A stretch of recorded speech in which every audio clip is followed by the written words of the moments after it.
Well, we will be finishing up our discussion of Chapter 10 with this video.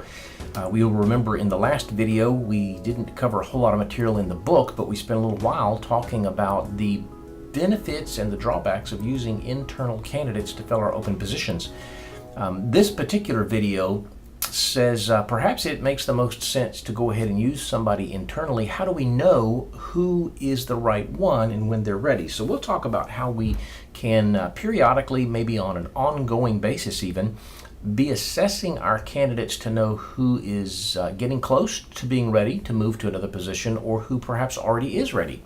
So let's get looking at the different things that we can do to assess our candidates. First thing we can do is to assess their skills through a skills inventory. I think we already talked about this in passing at one point in the earlier chapters of the book. I believe it may have even been chapter 6, when we had that long list of things that we can do to identify internal candidates. The skills inventory, you'll remember then, is a database that has all of the desired skills that we could look for in our various jobs and the employees who do in fact have them.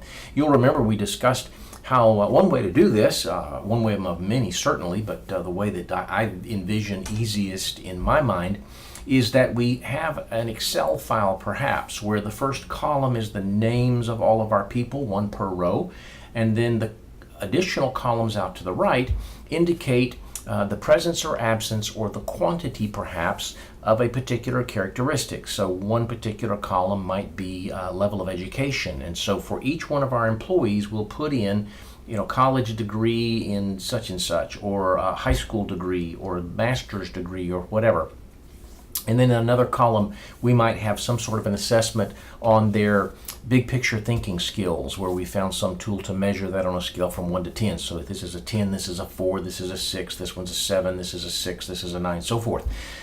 And what we end up with when we finish that is, to the best of our ability, a very, very comprehensive listing of all the things that could show up in the KSAO section of our job descriptions, and then for each of our employees, the level to which they have attained that skill. And so for the time when we have to figure out, okay, there is a job open here, we can go to the job description, we can find out what the most important, 5 or 6, 10 maybe, knowledge, skills, abilities, and other characteristics are. And then we can go to our database and we can find the first column for one of those things, and we can filter it to say, it's a 7 or above. That narrows the list from, make sure that I can get my hands in the video camera screen here, that narrows the list from this down to this. And then so we go to the second particular column and say they've got to have a bachelor's degree in marketing. So we filter that, and that narrows the list to this. And the third thing says that they've got to be able to be very extroverted so that they can do sales or whatever. That narrows the list to this because of the presence of a yes or a no, or a value of 6 or higher, or whatever. So you see where we start with a big list, we narrow it down one by one as we look at the different columns that represent those KSAOs. And we end up with a short list of, hopefully by the time we're done, if we've got enough factors involved in our factoring process, where we've got 4 or 5 people. And then that tells us very quickly that of our 400 employees, these 4 or 5 would be really good fits for this particular position because they have all of those things that we're looking for in the job description. We also talked about how it's very time consuming to create those, because when you have nothing, you've got to start with a row for each one of your 200 employees, 30 employees, 1,000 employees, whatever the number is. And we have to brainstorm all of the different columns that we could be looking for, and then begin the laborious task of looking through their paperwork, their application forms, all of their prior annual reviews, any kind of documentation that we have along the way. And we have to start filling in those cells across that row, one per column, for each of those things. And if we don't have something, we got to make a note of it, and we got to go figure out what that answer is and come back to it. And so we eventually get all of the columns filled for each of our employees, and then, oh my goodness, we realize that we should have also included these 4. So we add 4 more columns, and now we got to go back through all of those employees and figure out how to populate those 4 columns. At that point, maybe we've got a pretty comprehensive database, except that 3 people have left the organization. Well, it's easy enough to hide those rows or to delete those rows, or maybe on the off chance that they'll come back at some point, maybe we have a second spreadsheet of people who are no longer with us, not currently with us, and we just remove those rows from the first database and put them onto the second database, so that a year from now when they come back, we don't have to recreate that whole line. We just go grab that line, pull it back into our database. And then when we hire people, we've got to go all the way from left to right across that row for each one of those columns, populating them. So you see, just in the 5 minutes we've spent talking about this particular PowerPoint slide, is very, very time consuming to create. But once you have it, it is amazing to use to simplify the process of figuring out who is a legitimate candidate. Now, that doesn't mean that somebody who doesn't pop up on that database can't apply for our job. It just indicates that these are the folks we ought to be looking for, and these are the folks that we might ought to be approaching proactively to say, hey, what do you think your interest level might be? It looks like you might already be qualified to do this job, and it involves this kind of a responsibility change, it involves this kind of a pay raise, whatever the case may be. So it makes it quicker, hopefully, by using this skills inventory to identify who these candidates might be. There's a second thing that we can do to start figuring out who is ready for jobs, who is almost ready if they can build certain skills. How do we know who they are, what the skills are? It's through mentoring programs. And you're undoubtedly familiar with mentoring programs and what all they mean. Generally speaking, mentoring is the process of taking somebody who doesn't know much about this and partnering them with somebody who does know a good bit about this, so that the one who doesn't know much about it can learn from the one who does know a lot about it. And it can be real-time situations. Generally, it's somebody at a higher level who's done it for a while, supervising, maybe indirectly, or interacting with somebody at a newer level to the organization. But what we can find from mentoring that happens a lot of the times is that we immediately think, okay, this older guy is mentoring this younger guy and teaching him how to do this particular type of skill, paperwork or processes or whatnot. But in the process of the older guy teaching the younger guy starts teaching the older guy too. Okay, I don't know how to do all of these process-oriented things, but I've noticed that you're not as up to date on some of the technology. So while you're teaching me this process, I can be teaching you some technology. And both people can get a benefit. As you see from the last slide there, the mentor can actually learn from the mentee. And if we do this right, we partner up people who both have a skill they need to learn, and they are partnered with somebody who has that skill. So they're teaching while they're learning. Mentoring is great because it can be used for any skill whatsoever. It can be used to help you develop your confidence with public speaking. It can be used to develop a better understanding of this process we're trying to do. It can be used to probably improve your performance level on your job on a certain task, or your dependability or your reliability, or things like that. It also can be used to improve technology. Anything that you can think of, we can undoubtedly find somebody in our organization who does it well. And it doesn't have to be an upper level person with a lower level person. It could be two people on the same level, as long as one of them knows how to do something that the other needs to learn how to do. We can also see that there are times when I, as the employee, say, you know what, I don't really have a good comfort level with this thing, but you appear to. So I go to you and I say, would you be willing to spend some time with me? I mean, I'm not going to require a lot of it, maybe 30 minutes a week. We can sit down together and we can talk about this thing. This is what my goal is, to get better at this. And you just share what you've learned about it, and it'll help me out to become better. So the one who's being mentored can initiate the process. Perhaps sometimes I, as a manager, say, I've noticed that you don't seem to be real comfortable with this, so why don't we get together once every other week, once a month, whatever, spend some time talking. So the one who notices the deficiency in somebody else, the one who will be doing the mentor, may be approaching the one who needs to be mentored. But it also can happen where a manager says, I really need you better at this, so I'm going to work with HR or with the other managers or whatever to find somebody to work with you. Or HR says, we really see some potential in you if you can develop this skill, so we're gonna propose partnering you with somebody that can kind of teach you how to do that skill. So what I want you to retain from that particular bullet is this. Either the mentor can initiate this, the mentee can initiate this, or some unbiased third party looking at this can notice the situation and partner the two of you up, and maybe neither one of you really saw it coming. And I also want you to remember that there are benefits to both people in the process if we do it right, because both people stand to learn something. Even the CEO has things that he or she doesn't know and can learn. So it's even sometimes a good idea to have the CEO mentor somebody, because the CEO can teach that person how to be a CEO, and can also at the same time learn how to do something that maybe he or she never knew how to do, or once upon a time knew but hasn't done it in a while and has forgotten. So we have skills inventories, and we have mentoring programs, and we also can assess people as to their readiness for a particular job by doing performance reviews. Performance reviews typically are done once a year, somewhere around either a common date, like the end of our fiscal year, or on the anniversary of when they were hired or when they stepped into this position, one of the two.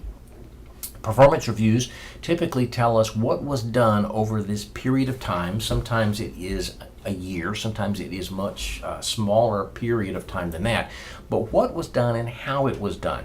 And we do these things for a number of reasons, one of which is that they very quickly teach us, because they didn't maybe hit a particular goal, that they need some training in that area, or they need to grow and they don't have the resources available right away. How can we be training them, and how can we developing them so that they can gain those skills or get better at that objective related to their job? Another reason why we do performance appraisals is because it teaches us areas or shows us areas where we need to do some counseling. And I've always considered counseling to be more of the mental aspect of the job. The training and the development probably is the physical aspect. How do you do the job? But the counseling is, do you want to do the job? What prevents you from being excited about your job? What causes you to have a bad attitude for this particular skill or this particular task? So we can look at their performance review, and we can say, it just seems like you're never excited about this thing that you have to do. Let's explore why that is. And maybe it is that we just need to kind of talk about it and get it out in the open and brainstorm ways to make it more fun or more enjoyable or more valuable, more rewarding. Or maybe it is that you're just frustrated because you don't have the training and development, and you just go into it with a bad attitude because you know you're not going to do well. Third reason why we do performance reviews is because of money-related things, because typically the performance reviews carry along with them some sort of raise, and that affects our pay, and maybe they even tie into some sort of bonuses. If we have certain things that we're measuring on our performance review, and if you exceed a certain target on this thing, a bonus of some sort kicks in. And this is the documentation that we use to justify the raises in pay and the bonuses. Another reason is to figure out who's ready to be promoted or who's getting close with a little bit of help. We also can use them to figure out who just is consistently not meeting the expectations that we have and what we're going to do about it. Sometimes that means that we terminate their position, or we relieve them from their job responsibilities by saying so long, best of luck to you somewhere else. And sometimes it means just transferring them to another role where they can be more successful, or perhaps if they're in a role where they're over their head, moving them back a level to where they're more comfortable and more capable. Another reason why we do performance reviews is because they help us to give them feedback and encouragement. And if you remember from the Hackman and Olden in your organizational theory and behavior, one of the most important pieces of any job in terms of satisfaction is getting feedback and knowing how well you're doing. It's very frustrating to do something for a while and never be told you're doing well, you're doing poorly. So giving people feedback is an important part of this, and giving people encouragement. And the last reason, at least from this particular slide, I'm sure there are others that I didn't brainstorm here, that we use performance reviews for is other kinds of rewards. And I'm not going to go into any detail on that, trying to brainstorm what those other rewards might be, but just understand that there are a lot of other reasons why we do performance reviews that end up being a benefit to the employee. A multi-source assessment is often used in the process of a performance review to gather information. But unlike the performance review, which is typically done by your manager, this takes a bigger, broader look from a lot of different people to find out how you're doing. And we oftentimes will call this multi-source assessment a 360-degree feedback. Think about what 360 means. If you look at the face of a clock, straight up and down is 12 o'clock. When the hand goes to 15, you've gone 90 degrees. When it goes to 6, you've gone 180 degrees. When it makes it to 9, you've gone 270 degrees, and when it gets back up to the top to 12, you've gone 360 degrees. So if you were to stand here and do a complete circle, I can't make my hand turn that far around almost, that's gone 360 degrees. So what the implication is of this 360 degree feedback is that we don't just look in one direction for information, we look all the way around this particular person and look at all of the people who have contact with this person, interaction with this person while he or she's doing her job, her job. And so that includes co-workers. And again, we said that traditionally we look to the manager, because the manager certainly sees the big picture of what this person is supposed to be doing. But like the last bullet point says here, the boss doesn't always know everything that you do or how well you do it. I can remember having a boss a number of years ago, 25 years ago now, who really didn't have any idea about some of the things that we did. And it was very easy to kind of pull one over on her, so to speak, by saying, I need to take half a day off the phones to work on this project. And she'd say, okay, whatever it takes, go ahead and do it. And the rest of us would go, seriously, you gave him a half a day off the phone to do something that's really going to take 30 minutes? You don't know what it takes to do this job. And it makes it difficult in that case, not only for the manager to feel like he or she's got control over the work processes, but also to really reinforce to the employee that what they're doing is right, it's doing well, to be able to measure it for performance reviews and things like that. So a lot of times the boss has some input, but not all the input. So we go to find other people who know how well they do.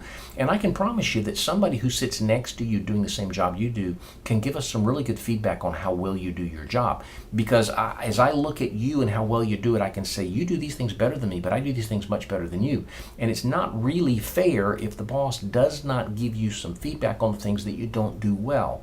So coworkers or peers. Another way, the place that we can go to get information about how well you do your job is your clients. If you are a customer service type person, we certainly want to get input from your clients on how well you treat them, how well you answer their questions, how polite you are, how knowledgeable, how quick you respond, how completely you answer their questions, things like that. So your clients will know certain things about your job performance that no one else will know.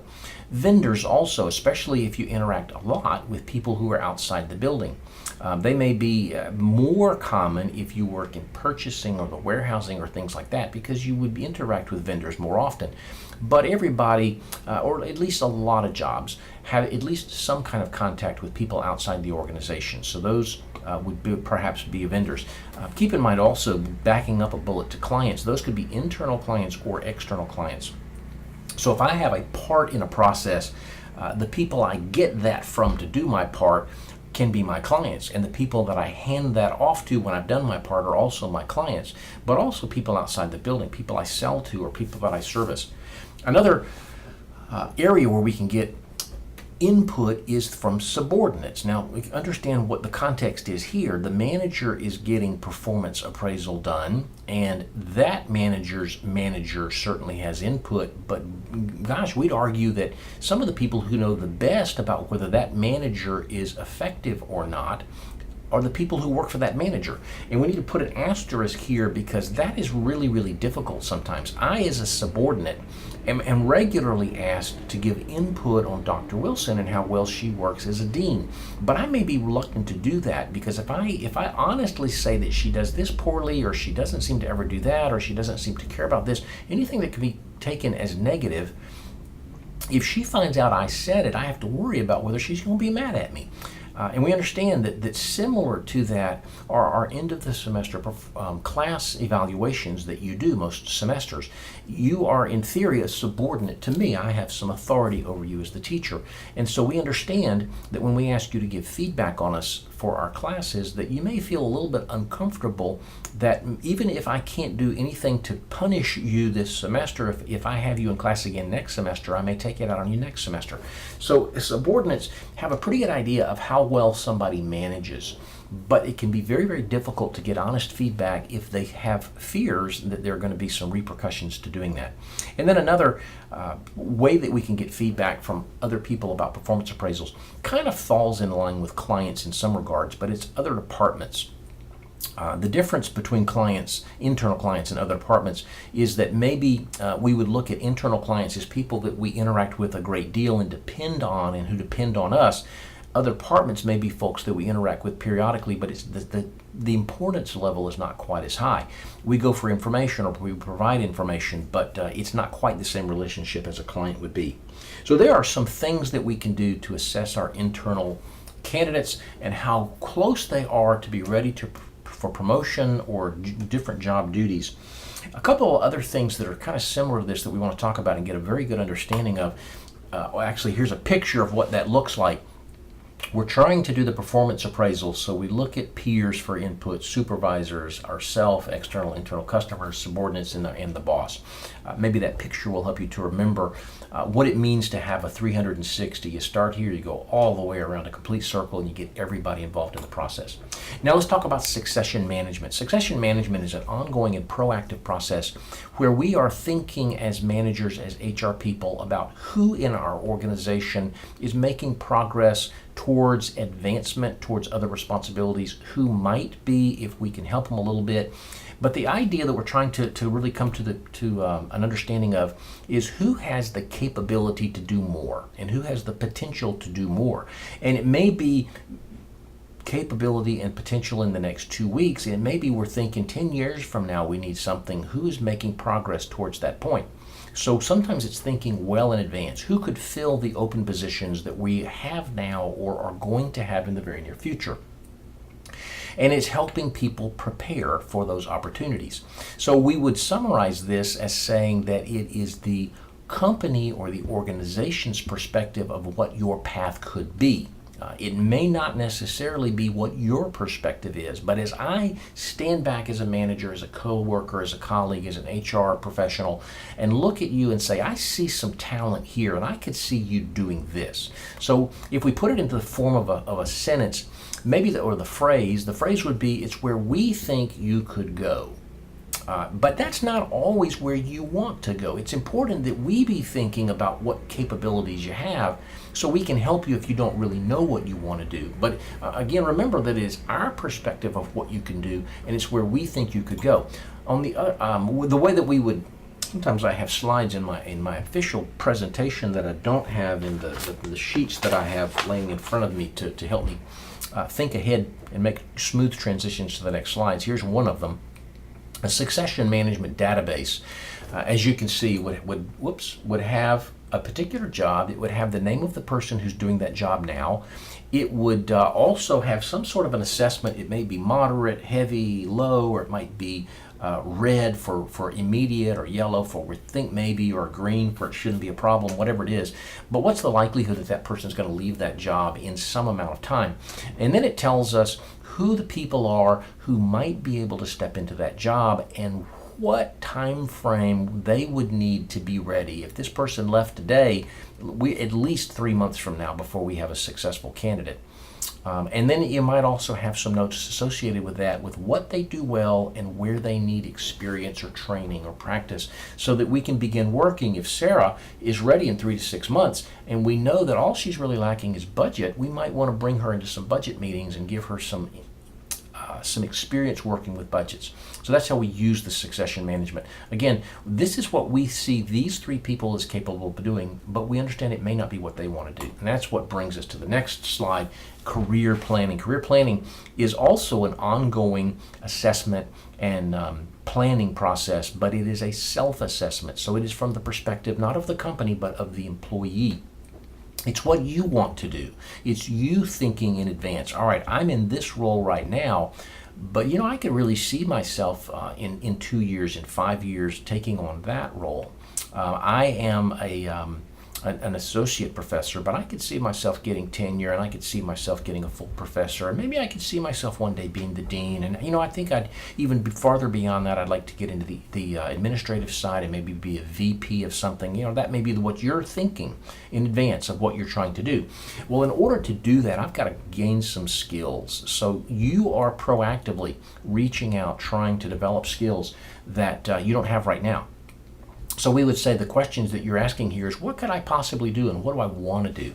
And like the succession management was, our perspective or the organization's perspective of the path you could take. Career planning is your perspective of the path you could take. Where the succession management is where do we as the organization think you could go. Career planning is where do I as an employee think I could go.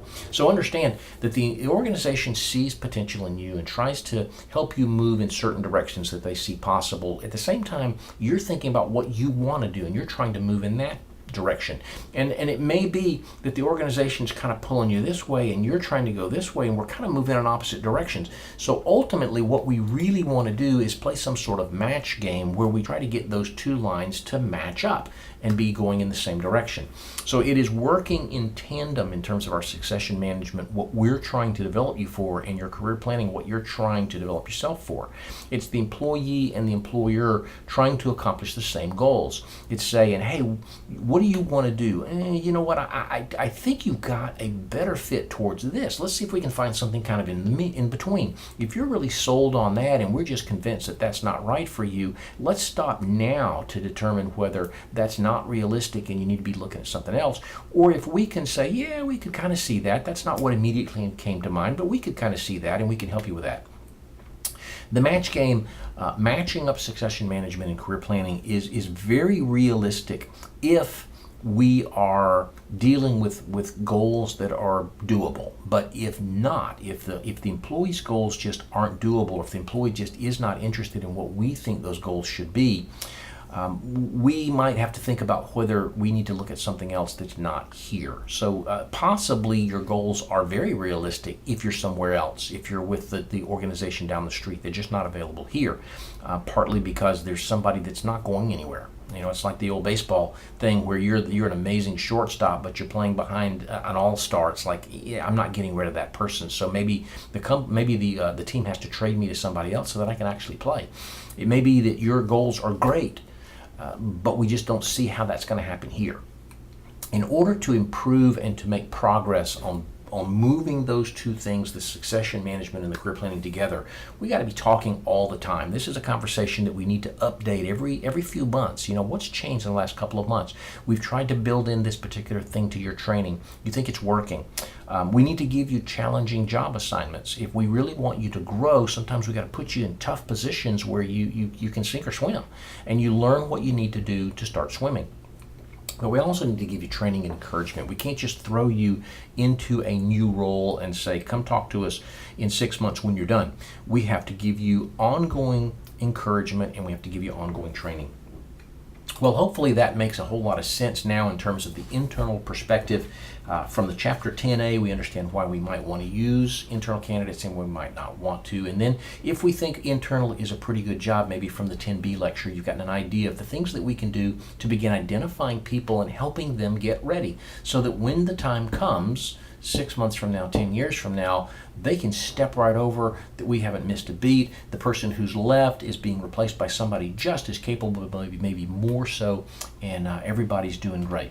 Well, that's all for Chapter 10. We're going to look at the next chapter here in the next lesson that we record. Hope the semester's going well for you. You're learning an awful lot, and it's stuff that you can actually use in the real world.